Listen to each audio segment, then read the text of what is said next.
So hi guys, last Sunday morning నుంచి ఈ Wednesday evening వరకు కాంట్రవర్సీ టాపిక్లని, మూవీ రిలీజ్ టెన్షన్లని, రికార్డ్ బ్రేకింగ్ కలెక్షన్లని అండ్ షూటింగ్ అప్డేట్లని ఇలా చాలా జరిగాయి. Each and every major update ని ఈ వీడియోలో చూసేద్దాం. లేట్ చేయకుండా వీడియోలోకి వెళ్ళిపోదాం. Let's get started.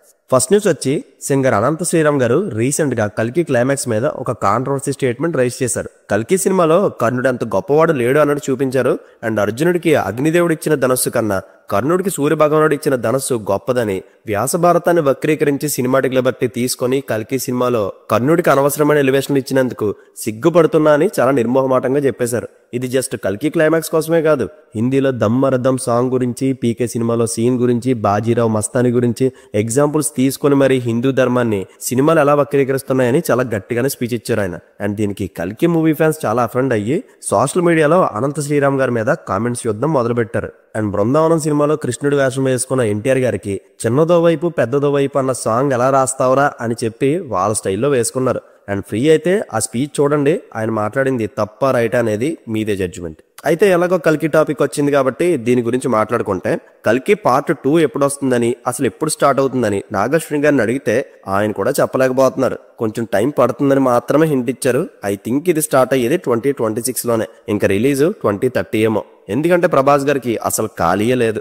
And Deepika గారు కూడా నా ఫస్ట్ ప్రియారిటీ నా బేబీనే అని, దాని తర్వాత ఏదైనా దానికోసం నా మూవీ కమిట్మెంట్స్ కూడా కొన్నాళ్ళు ఆపేసుకుంటా అని స్ట్రాంగ్ గా చెప్పేశారు. ఇవన్నీ చూస్తుంటే ఈ ప్రాజెక్ట్ సెట్స్ మీదకి వెళ్ళడానికి చాలా టైం పట్టేలా ఉంది. ఇంకా కల్కి సినిమాలో కల్కి క్యారెక్టర్ కోసం స్టార్ హీరోలు ఎవరిని అప్రోచ్ అవ్వకుండా ఒక న్యూ ఫేస్ ని వెతుకుతున్నారంట. అండ్ నెక్స్ట్ న్యూస్, 2024లో రిలీజ్ అయ్యి సౌత్ ఇండియాలోనే బిగ్గెస్ట్ డిజాస్టర్ అయ్యి భారీ నష్టాలను మిగిల్చిన కంగువా మూవీకి మనం అందరం షాక్ అయ్యే రెస్పెక్ట్ వచ్చింది. ఎలాగో తెలుసా, ఆస్కర్స్ 2025 బెస్ట్ పిక్చర్ కేటగిరీలో కంగువా ఎలిజిబుల్ లిస్ట్ లోకి వెళ్ళింది. అండ్ పృథ్వీరాజ్ గారి Goat Life, all we imagine as light, girls will be girls కూడా ఈ లిస్ట్ లో ఉన్నాయి. అండ్ జాన్ 8 నుంచి జాన్ 12 వరకు నామినేషన్ ప్రాసెస్ అయితే జరుగుతుంది. అండ్ ఈ జాన్ 17th ఆస్కర్స్ అనౌన్స్ చేయబోయే నామినేషన్ లిస్ట్ లోకి మన ఇండియన్ మూవీ ఒక్కటైనా ఉంటే అదే చాలు.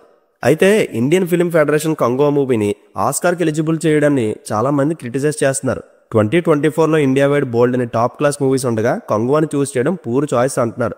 అండ్ మన తెలుగు నుంచి ఒక్క మూవీ కూడా సెలెక్ట్ అవ్వకపోవడం డిసప్పాయింట్ చేసింది. అండ్ ఆస్కార్ 2025 అవార్డ్ సెరమనీ మార్చి 2న జరుగుతుంది. Next news, Baahubali 2 collection including Japan and China కలిపి టోటల్ వరల్డ్ వైడ్ గ్రాస్ 1810 కోట్లు. అందులో ఓన్లీ ఇండియా గ్రాస్ 1416 కోట్లు అయితే 7.5 years తర్వాత ఈ రికార్డ్ ని సుకుమార్ గారు పుష్ప 2 బీట్ చేసింది. పుష్ప 2 ఇండియా గ్రాస్ 32 రోజుల్లో 1445 కోట్లతో స్టిల్ రన్ అవుతుంది. ఇంకా world wide gross without China and Japan 35 రోజులకి 1745 కోట్లతో కంటిన్యూ అవుతుంది. అఫీషియల్ గా పుష్ప 2 1831 కోట్లు గ్రాస్ కలెక్ట్ చేసి న్యూ ఇండియన్ సినిమా ఇండస్ట్రీ అయినట్టు మేకర్స్ ఆల్రెడీ పోస్టర్స్ రిలీజ్ చేశారు. అండ్ పుష్ప 2ని ఫ్యూ మంత్స్ లో చైనా అండ్ జపాన్ లో మోస్ట్లీ రిలీజ్ చేస్తారు కాబట్టి అక్కడ కూడా మంచి రెవెన్యూ గెయిన్ చేస్తే పుష్ప 2 దంగల్ని బీట్ చేసే హై ఛాన్స్ ఉంటుంది. ఇక నుంచి నాన్ బాహుబలి 2 రికార్డ్స్ కాస్త నాన్ పుష్ప 2 రికార్డ్స్ అయిపోయాయి. అండ్ రికార్డ్స్ అనేవి ఎప్పుడో అప్పుడు ఎవరో ఒకరు బీట్ చేయక తప్పదు. నెక్స్ట్ న్యూస్ వచ్చి, నయనతార గారు రీసెంట్ గా నెట్ఫ్లిక్స్ లో బియాండ్ ద ఫెయిరీ టేల్ అని తన డాక్యుమెంటరీ ఒకటి రిలీజ్ చేశారు. అందులో ధనుష్ గారు అండ్ నయనతార గారు ప్రీవియస్ గా నటించిన నానం రౌడీ అనే మూవీ క్లిప్స్ వాడినందుకు నయనతార గారి డాక్యుమెంటరీ మీద ధనుష్ గారు 10 కోట్ల రూపాయలు కాపీరైట్ క్లెయిమ్ వేశారని అందరికీ తెలుసు. అయితే ఆ టైంలో అది పెద్ద రచ్చ అయింది. అయితే ఇప్పుడు లేటెస్ట్ గా without hour permission Chandramukhi movie clips ఆ డాక్యుమెంటరీలో వాడినందుకు ఆ మూవీ ప్రొడ్యూసర్స్ 5 కోట్ల రూపాయలు నయనతార గారి మీద కేసు వేశారని 1 day మొత్తం ఫుల్ వైరల్ అయింది. బట్ దీని మీద నయనతార గారు ఎటువంటి రియాక్షన్ ఇవ్వలేదు. కానీ తర్వాత తెలిసింది ఇది ఒక ఫేక్ న్యూస్ అంట. అఫీషియల్ నుంచి వచ్చినట్టు ఎగ్జాక్ట్ సిగ్నేచర్స్ తో ఎవడు ఫేక్ చేసి పోస్ట్ చేసాడో గానీ super talent. And next, Tamil production house Lyca game changer Tamil release ని ఆపాలని తమిళ ఫిలిం ప్రొడ్యూసర్స్ కౌన్సిల్ దగ్గరికి వెళ్లి కంప్లైంట్ ఇచ్చారు. ఇంతకీ రీజన్ ఏంటంటే, ఇండియన్ 3 కంప్లీట్ చేయకుండా గేమ్ చేంజర్ ని ఎలా రిలీజ్ చేస్తారు, ఫస్ట్ ఇండియన్ 3 కంప్లీట్ చేయండి అని శంకర్ గారి మీద ప్రెషర్ తీసుకొచ్చారు. అయితే లైకా ప్రొడ్యూస్ చేస్తున్న అజిత్ గారి ఫిలిం విదా ముయర్చిని పొంగల్ రేస్ నుంచి తప్పించడం వల్ల తమిళ స్టార్ హీరోస్ నుంచి ఒక్క సినిమా కూడా పొంగల్కి లేదు. సో ఈ టైంలో గేమ్ చేంజర్ ఆపేస్తే డిస్ట్రిబ్యూటర్స్ అండ్ ఎగ్జిబ్యూటర్స్ నష్టపోతారని, దట్టు గేమ్ చేంజర్ సక్సెస్ అయితే ఇండియన్ 3కి శంకర్ గారికి ఒక పాజిటివ్ బస్ క్రియేట్ అవుతుందని ఏదో చెప్పి ఒప్పించారనుకుంటా. మొత్తానికి ఈ మ్యాటర్ విత్ ఇన్ షార్ట్ టైంలోనే కూల్ అయిపోయింది. So game changer Tamil release కి ఇప్పుడు ఏ అడ్డు లేదు. ఇంకా మొన్న జరిగిన గేమ్ చేంజర్ రాజమండ్రి ఈవెంట్ నుంచి తిరిగి ఇంటికి వెళ్తుంటే ఒక 2 యంగ్స్టర్స్ యాక్సిడెంట్ అయ్యి చనిపోయారు. ఆ 2 కుటుంబాలకి కళ్యాణ్ గారు 10 లక్షలు, రామ్ చరణ్ గారు 10 లక్షలు, దిల్ రాజు గారు 10 లక్షలు ఇచ్చి వాళ్ళ కుటుంబాలకి ఫైనాన్షియల్ సపోర్ట్ గా నిలబడ్డారు. ఏంటో ఈ మధ్య తెలుగు ఫిల్మ్ ఇండస్ట్రీ టైం అస్సలు బాగలేదు. ఏ ఫిల్మ్ ఈవెంట్ పెడదామన్నా భయపడేలా జరుగుతున్న సిచ్యువేషన్స్.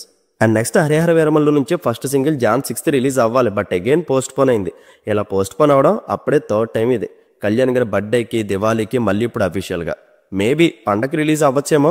అయితే సాంగ్ బిట్ మాత్రం లీక్ అయిపోయింది. నేను విన్నాను, నచ్చింది నాకు. సిమిలర్గా జానీ మూవీలో కళ్యాణ్ గారు పాడిన రావోయి మా కంట్రీకి సాంగ్ స్టైల్లో ఉంది.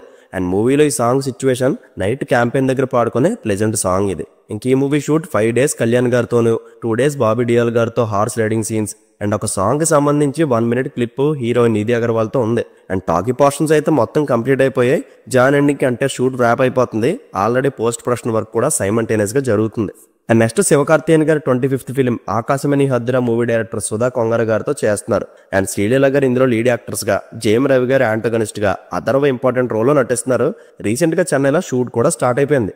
అండ్ 1965 అనే టైటిల్ అయితే కన్సిడరేషన్ లో ఉంది. అండ్ ఇంకా గేమ్ చేంజర్ మూవీలో మోపిదేవి క్యారెక్టర్ కి తెలుగు, తమిళ్, హిందీ డబ్బింగ్ ఓన్ గా ఎస్జే సూర్య గారే చెప్పుకున్నారంట. దీనికోసం ₹1 కూడా ఎక్స్ట్రా తీసుకోకుండా 27 days వర్క్ చేశారు ఆయన. ఇదంతా సినిమా మీద లవ్ తో చేశారంట. ఖచ్చితంగా ఈ సినిమా సూపర్ డూపర్ సక్సెస్ అవుతుంది అన్నారు. అండ్ ఇక లాస్ట్ న్యూస్ వచ్చి విజయ్ దేవరకొండ గారు, గౌతమ్ తిరునూరు గారి 12th film movie first half ని ప్రొడ్యూసర్ నాగవంశీ గారు రీసెంట్ గా చూశారు. ఇంచుమించు 2 hours ఫుటేజ్ వచ్చిందంట ఇది. ఇప్పుడు దానికి కత్తిరి వేసి 1 hour 30 కానీ 1 hour 40 minutes కానీ చెయ్యాలి. అయితే ఈ ఫస్ట్ హాఫ్ చూసాక లిటరల్లీ స్టన్ అయిపోయారంట. ఎంత ఎక్స్పెక్టేషన్స్ అయినా పెట్టుకోండి, అసలు అది మ్యాటరే కాదు, ఎక్స్పెక్టేషన్స్ మించి బియాండ్ లెవెల్లో ఉంటుందన్నారు. యాక్చువల్గా ఎడిటర్ నవీన్ నూలి గారు ఏ సినిమా గురించి బాగుందని చెప్పరంట, కానీ ఈ సినిమాకి మాత్రం ఫస్ట్ హాఫ్ చూసి అదిరిపోయిందని చెప్పి వంశీ గారిని పిలిచి చూడమన్నారు. ఈ VD12 సమ్మర్కి రిలీజ్ అవుతుంది. టీజర్ ఎప్పుడు వస్తుందో ఇంకా ఎటువంటి క్లారిటీ లేదు. So that's it guys. ఈ సండే నుంచి వెన్స్డే వరకు సౌత్ ఇండియాలో ట్రెండ్ అయిన మూవీ అప్డేట్స్ ఇవే. అండ్ మరిన్ని అప్డేట్స్తో మళ్ళీ కలుద్దాం. వీడియో నచ్చితే లైక్ చేయండి. అండ్ అనంత శ్రీరామ్ గారు కల్కి క్లైమాక్స్ మీద చేసిన కామెంట్ పై మీ ఒపీనియన్ ఏంటో మాతో షేర్ చేసుకోండి. See you in the next video. Take care friends and thank you.